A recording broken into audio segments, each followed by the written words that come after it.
Hello everyone, welcome to today's episode of Insight with Oladejo, your foremost business coach who designates his time to reading the tax laws so that you don't have to spend as much time doing the same. On this channel, we break down the provisions of the Act in a way that it's easy to understand for businesses and individuals who have one thing or the other to do with the Nigeria taxing environment. And today we are going to be considering liability to stamp duty.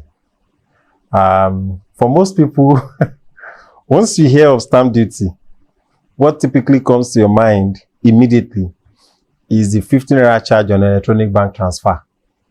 I know that that's what comes to your mind. But stamp duty is far more than that. And we're going to be looking at what kind of documents or what situation, in what scenario should stamp duty really apply.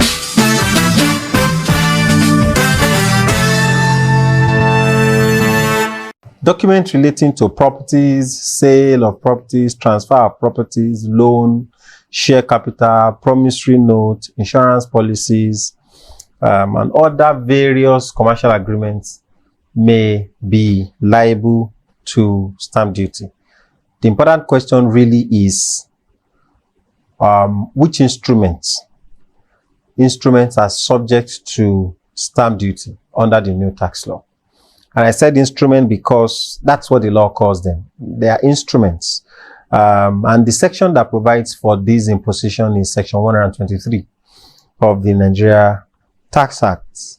What will determine liability to stamp duty? You will be looking at two major things. First is the instrument executed in Nigeria? That's the first thing you want to consider. Is that instrument, is it executed in Nigeria?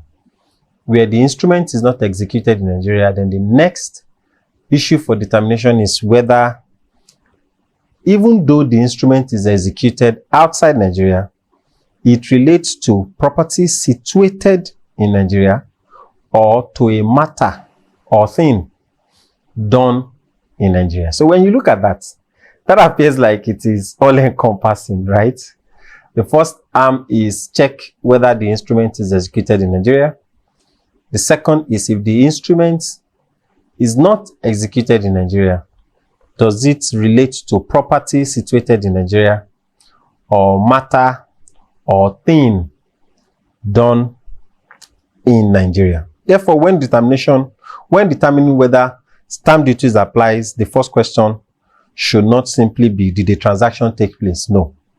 The question should be, was there an instrument? Was the instrument executed? What type of instrument is it? Was it executed in Nigeria? Is there an exemption? There's a particular schedule of the tax law, I think it's Schedule 9, if my memory serves me correctly, that speaks to the applicability and exemption in details of instrument by instrument. But the generality of what we are considering today is on the imposition. An instrument executed abroad, based on what we've said today, may still be liable to stamp duty where the property is situated in Nigeria or a matter or activity relating to that property is carried out in Nigeria. The ninth schedule specifies the relevant instrument and mention the whether or not the duty is a flat amount or ad valorem percentage. The ad valorem is more like is graduated, right? Is dependent on the quantum of what has happened. Ad valorem, ad valorem.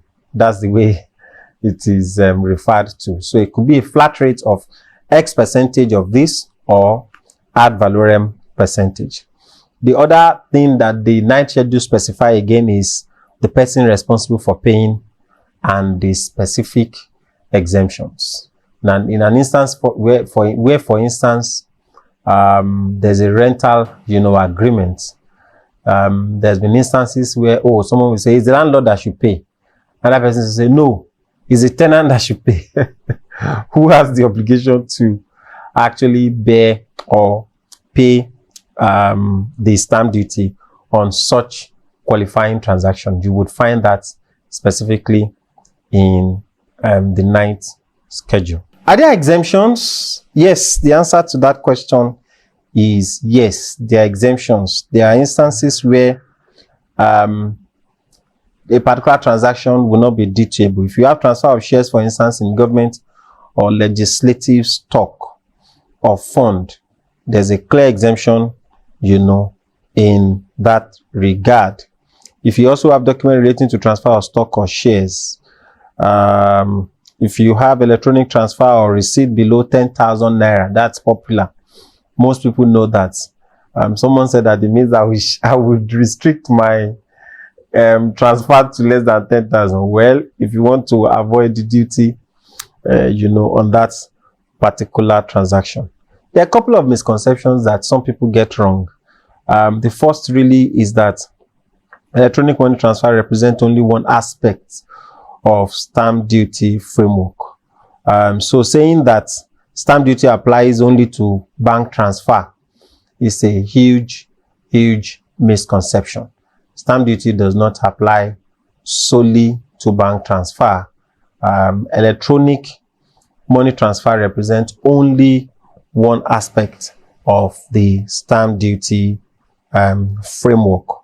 The other misconception again is that signing an agreement outside Nigeria eliminates stamp duty. Not anymore. You now have the tax law clearly saying that even though the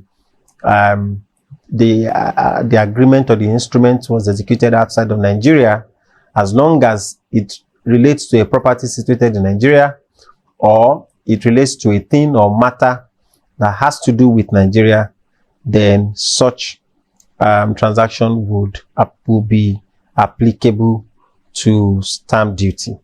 The key takeaway here is that stamp duty is imposed on specified instruments executed in Nigeria and on certain instruments executed abroad that relate to a Nigerian property. Therefore, where a document is signed is not the only consideration that you should bother yourself about. In the past, people will say, oh, let's travel.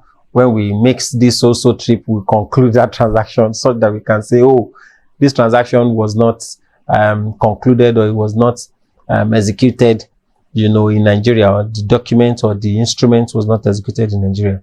That is no longer the sole consideration now, as the provision of the law now captures such situation. As always, do not be emotional about taxes.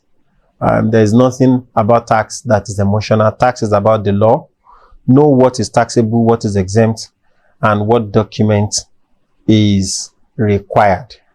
Till I come your way again, remember that I remain Oladejo, your foremost business coach, who designates his time to reading the tax laws so that you do not have to spend as much time doing the same. Keep sharing, keep liking, keep following, and keep engaging, and send your questions my way.